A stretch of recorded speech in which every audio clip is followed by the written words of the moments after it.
मित्रांनो, कोणताही फॉर्म जर सध्याला आपल्याला जर भरायचा असेल तर शक्यतो तो आता आपण ऑनलाईन भरतो आणि अशा वेळेस तुम्हाला त्या ऑनलाईन फॉर्ममध्ये तुमचा एखादा फोटो फिक्स साईजमध्येच त्या ठिकाणी अपलोड करावा लागतो। जसं की जर तुम्ही NSDL वरती जर पॅन कार्ड काढत असाल तर त्यामध्ये तुम्हाला 2.5 बाय 3.5 सेंटीमीटरचा फोटो अपलोड करावा लागतो, किंवा तेच पॅन कार्ड जर तुम्ही UTIच्या वेबसाईटवरती काढायला गेला तर त्यामध्ये तुम्हाला 213 बाय 213 मेगापिक्सलचा फोटो अपलोड करावा लागतो।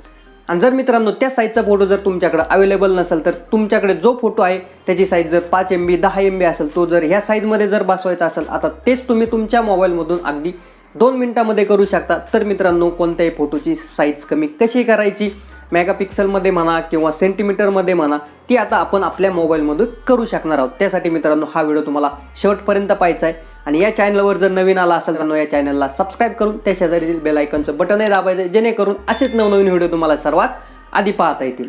मित्रांनो, कोणताही फोटो रिसाईज करण्यासाठी तुम्हाला आता इमेज साईज फोटो हे गुगल प्ले स्टोरवरून हे ॲप तुमच्या मोबाईलमध्ये इन्स्टॉल करायचं आहे। बॉक्समध्ये मी त्याची लिंक दिली आहे, त्या ठिकाणावरून तुम्ही ते तुमच्या मोबाईलमध्ये इन्स्टॉल करू शकता। इन्स्टॉल केल्यानंतर त्याला ओपन करा। ओपन केल्यानंतर तुम्हाला ते अशा प्रकारे दाखवलं जाईल। ह्या ठिकाणी तुम्ही वरती पाहू शकता की पिक्सल, त्यानंतर मिलीमीटर, सेंटीमीटर आणि इंचमध्ये तुम्ही तुमच्या फोटोला रिसाईज करू शकता। त्यानंतर वरती ह्या ठिकाणी पाहू शकता की गॅलरी आणि कॅमेऱ्याचे आयकॉन ह्या ठिकाणी तुम्हाला दाखवले जातील। ह्या ठिकाणावरून तुम्ही तुमचा फोटो सिलेक्ट करू शकता। जर तुम्हाला डायरेक्ट कॅमेऱ्यावरून फोटो पाहिजे असेल तर तुम्ही डायरेक्ट कॅमेरावरती क्लिक करा आणि ज्या परमिशन मागतील त्याला अलाव करा। आणि जर तुमच्या मोबाईलच्या फोन गॅलरीमध्ये तुम्ही आधीच फोटो काढला असेल तर त्या ठिकाणावरून तुम्ही तो फोटो ह्या ठिकाणी सिलेक्ट करू शकता। फोटो सिलेक्ट केल्यानंतर ह्या ठिकाणी आता तुम्हाला पिक्सलमध्ये की मिलीमीटर आणि सेंटीमीटर, इंचमध्ये कशामध्ये कन्वर्ट करायचे, याची साईज कशी पाहिजे, कसा रिसाईज करायचा, त्या ठिकाणावरून तुम्ही सिलेक्ट करू शकता। जसं की तुम्हाला जर UTIच्या वेबसाईटवरून पॅन कार्ड करायचं असेल तर त्या ठिकाणी तुम्हाला पिक्सलमध्ये फोटो लागतो, तर त्यासाठी तुम्ही पिक्सल सिलेक्ट करा। पिक्सल सिलेक्ट केल्यानंतर ह्या ठिकाणी 213 बाय 213 म्हणजे विड्थ आणि हाईट दोन्ही 213 पाहिजे। ह्या ठिकाणी 213 टाकून घ्या आणि ओके म्हणा। ओके म्हटल्यानंतर खाली फोटोवर असं 2 बोटांनी तुम्ही ह्या ठिकाणी फोटो व्यवस्थित ह्या ठिकाणी ॲडजस्ट करू शकता।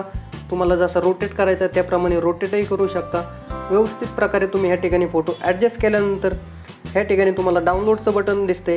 आता ह्या डाउनलोड बटनवरती क्लिक केल्यानंतर 213 बाय 213 पिक्सलमध्ये तो फोटो तुमच्या मोबाईलमध्ये सेव्ह होईल।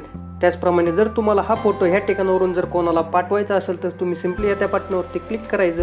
व्हॉट्सअपवरून किंवा टेलिग्राम मेल जर करायचा असेल तर ह्या ठिकाणी तुम्ही मेल करू शकता, किंवा तुम्हाला जर PDF स्वरूपात हा फोटो या ठिकाणी सेव्ह करायचा असेल तर तुम्ही ह्या ठिकाणावरून तो सेव्हही करू शकता।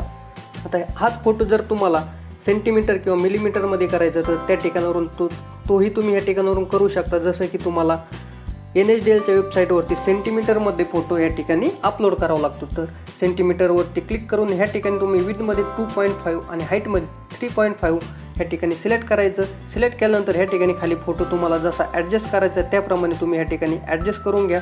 ॲडजस्ट केल्यानंतर परत ह्या ठिकाणी तुम्हाला सेव्हचं ऑप्शन दिसेल। त्यानंतर तुम्हाला जर फोटो कोणाला पाठवायचा असेल तर तो तुम्ही ह्या ठिकाणावरून डायरेक्ट शेअरही करू शकता। आणि ह्या ठिकाणी तुम्हाला त्याची फोटोची ओरिजिनल साईज आणि सध्याला तुम्ही जी रिसाईज करू राहिला ही दोन्ही साईज ह्या ठिकाणी दाखवले जातील। तर अशा प्रकारे मित्रांनो ह्या ॲपच्या माध्यमातून तुम्ही अगदी कमी वेळामध्ये तुमचा कोणत्याही फोटोची साईज तुम्हाला सेंटीमीटर, पिक्सलमध्ये, मिलीमीटर किंवा इंचमध्ये करू शकता। तर मित्रांनो, व्हिडिओ कसा वाटला? व्हिडिओ आवडल्यास व्हिडिओला नक्की लाईक, शेअर करा आणि असेच नवनवीन व्हिडिओ पाहण्यासाठी चॅनलला सबस्क्राईब करायचे विसरू नका। धन्यवाद।